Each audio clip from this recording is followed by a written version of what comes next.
Hey y'all, this is Deep Track Zach. I am back again to make another video.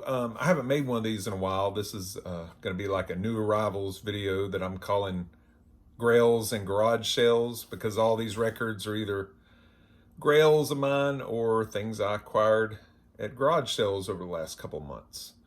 All right, so I'm going to start with a Grail. I'm going to go from least to greatest Grail. This is a record I was looking for a long time, and it had just evaded me or was too expensive. And that would be Big Mama Thornton's studio album, Stronger Than Dirt. I found this at my favorite record store here in Georgia called Records Galore. And I was actually at that store about a year ago, and he started to play one in the store, and a guy walked up to the counter right before I could and asked him if he could buy it. So he sold it to that guy. But then he got another copy about a year later and told me about it. And yeah, this is Big Mama Thornton's studio album from 1969. You know, she didn't make many studio albums. She was primarily, you know, a blues and R&B artist in the late 40s, early 50s. And she's best known for doing Hound Dog before Elvis Presley, which I probably prefer hers than a lot of people do. Hound Dog was written by Lieber and Stoller, but she was the first to record it, I think, in 1954 maybe, or 55. And Elvis did it in 56, 57, something like that. But this is really good blues rock album. It's got a cover of Born Under a Bad Sign, then a redo of Hound Dog, and Ball and Chain, which she wrote, that Janis Joplin later made probably more famous. And she does a cover of George Gershwin's Summertime on here, and Muddy Waters' Rolling Stone,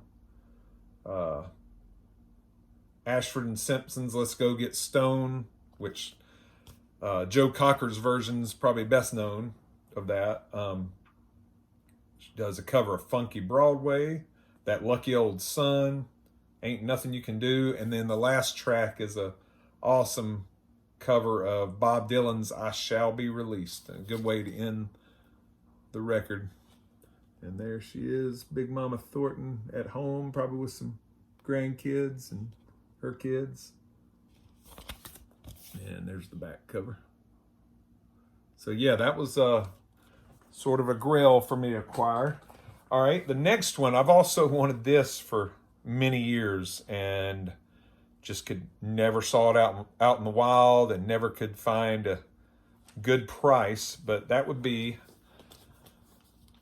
the cover from Spain. This record's from Spain, of the Rolling Stones' Sticky Fingers. The original cover, you know, the Andy Warhol crotch shot cover, was banned in Spain.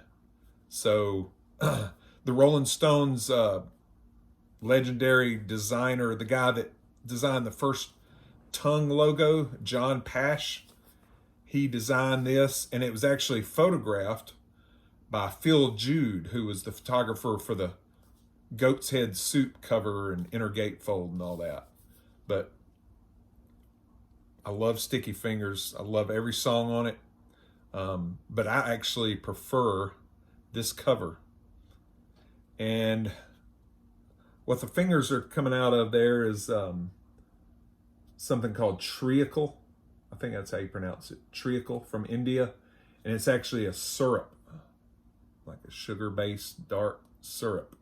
I'm not sure if that's exactly what's in the can on this photo shoot, but yeah, some people actually consider this cover more obscene because of the look of blood there. But yeah, this sounds great. I think this is a late 70s pressing. It's got a little bit different of a Rolling Stones records cover there, or label, I should say. And also what's interesting is the song Sister Morphine on this was also banned in Spain. back then. I guess maybe they were going through a period of heavy censorship or something. But they took the song Sister Morphine off and replaced it with a live version of Let It Rock, the old Chuck Berry song, which is good, really good. I'd rather Sister Morphine been on here, but there you go, the Spanish cover of Sticky Fingers. Oh, and I found this on Discogs, which I'd been perusing for years, that and eBay, to get a good deal, and somebody had a best offer on it, and the record's in near mint condition. So covers a little VG, I mean, bordering on VG plus, but that's it. Finally got it for a fair deal.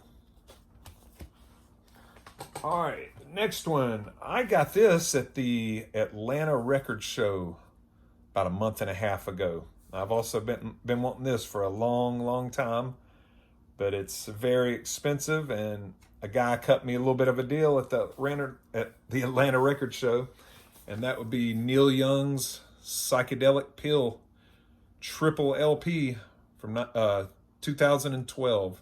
It's hard to believe it's almost 10 years old, but yeah, this is a really cool album with Neil Young, Crazy Horse. It's just, like it says, Psychedelic Pill. It's a lot of extended psychedelic jams. And probably my favorite song on here, I'm not going to talk a whole lot about it. If you're a big Neil Young fan, you probably are familiar with it. But I think it's the last song, Walk Like a Giant. That's my favorite song on here. It takes up a whole side. It's probably a little over 20 minutes, but it is great. Just a great song to chill out to, and Neil makes all kind of cool sounds and has great solos and psychedelic feedback and all those goodies. So that's Neil Young's Psychedelic Pill, a Grail acquired. All right, the next one's the biggie. I could call it my favorite album of all time. I think about a year or two ago, I did a video. My brother had a contest, like a Final Four contest for your favorite records of all time. You had to start at 8, I think. And I narrowed it down to Bob Dylan's Sticky Fingers and this. And I think I picked, Bob Dylan's Blood on the Tracks, not Sticky Fingers. Blood on the Tracks and this album. And I think I picked Blood on the Tracks because this album has some cover tunes, but that would be the greatest live album of all time. Allman Brothers at Fillmore East. And this is a white label promo from 1971. And I already had the original pink label, but I've always wanted a white label promo, not only because of the superior sound of it being the first one to come off the press, but I mean, it kind of fits the black and white theme of the cover and everything. And this is a excellent to near mint copy. And actually, Rob the Waxed, who's in the VC, set me up with this. He's helping a friend sell some records, and we got to chatting one day, maybe on Rachel's live stream, I think, and I mentioned that I wanted, when he mentioned this record, I said I wanted it, and I contacted him later on, and it's not a cheap album to acquire, but he cut me a deal for Fillmore East white label promo. This will be one of my top prized possessions for the rest of my days. There's the back cover with the road crew, Red Dog and all them. And what a great album. I mean, it starts off with Statesboro Blues, the old Blind Willie McTell song, Done Somebody Wrong, Stormy Monday. Man, I'm getting my words mixed up today. Stormy Monday, written by T-Bone Walker. Incredible version. Then side 2, the whole side is taken up with You Don't Love Me, which I think is an Elmore James song. That's awesome song. 19 minutes and 6 seconds. Side 3, Hot Lana, Greg Allman original, In Memory of Elizabeth Reed. And side 4, the whole side is a seminal version of Whipping Post, 23 minutes long, takes up all of side 4. Great album and an absolute grail for me, and the last copy I'll ever buy, probably, unless I want to flip one. All right, the next thing. All right, that was Grails. Now I'm going to get on to garage sales. I got these things over the last couple of months at garage sales. The first one is Waylon Jennings' 1967 album, Love of the Common People. And this isn't a super expensive album, but what makes it special to me is it's stamped not for sale promo. I don't think the label says promo, but on the back here it says private property. This album is the private property of WPLO, not to be removed from this station. And WPLO is was an AM radio station here in Atlanta. They played country music mostly, I believe, but I have some early memories in the 70s of listening to country music on WPLO with my dad whenever we go somewhere in his old truck. That might have been all we had was AM radio. I'm not sure. It might have been AM FM, but that was my dad's preferred station, and I heard a lot of good old country music on that station, including Waylon and Willie and the Boys and all that. Good old 60s, 70s country music. But I didn't have this album. I've always wanted it. And at a garage sale, I found a local radio station copy. And it's on RCA. And I'd say VG Plus condition. Sounds great. There's where the DJ of the radio station circled the songs he liked and put some notes on there. It's got the best songs are probably, there's a neat cover of You Got to Hide Your Love Away, the Beatles song, Love of the Common People, the title track. What else here? The Road, Taos, New Mexico. My favorite's probably Love of the Common People, though. That's it. Waylon's 1967 album. All right, the next garage sale find. This also has a local connection. This is Brenda Lee's 1960 LP. I think this was her second record. She had another one in 1959 that wasn't as popular, but this has her big hit, I'm Sorry, So Sorry. It's on side 2. It's also got an awesome cover of Jambalaya, the Hank Williams Sr. song. And what else is on here? Heading Home, Sweet Nothings. I think that was a hit. But the local connection of Brenda Lee is that she was from Lithonia, Georgia, raised in Lithonia, which that's where my workplace is, where the hardware store and the record store. That's her hometown. So I think I've got a Brenda Lee album up on the wall there, but this one's pretty special, so I'm keeping it. 1960 Brenda Lee self-titled album.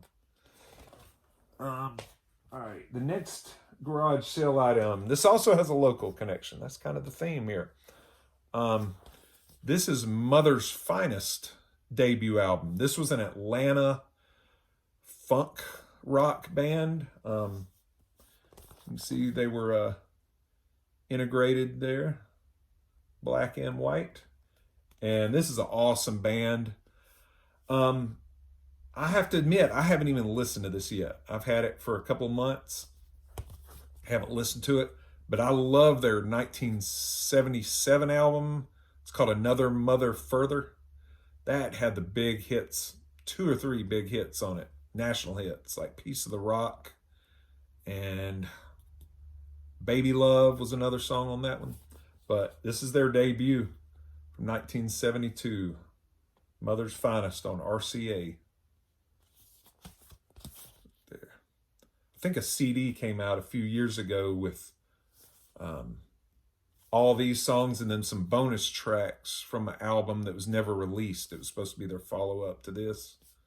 So, but yeah, that's their 1972 debut. All right, one more garage sale thing here. This is pretty neat. This is a Warren Zevon's debut from '76 that had the big hit Werewolves of London. And it's got some other good songs. Roland the Headless Thompson Gunner. What else? Accidentally Like a Martyr. Lawyers, Guns, and Money. But as you can see, the cover is beat up. I've had to put some tape on the seams, actually. But it is a promo. And when I pulled it out, I was pleased to see that it's an Asylum white label promo copy. And the record is, I mean, I'm going to have to call it near mint. There's one little scuff, audible scuff on this side, on side one, or inaudible scuff, I should say. I mean, you can barely see it and you can't even hear it when it passes, but this one I did play. But glad to find that. I didn't have the record. I always had it on a wish list, but that'll be my copy. White label promo, Warren Zevon.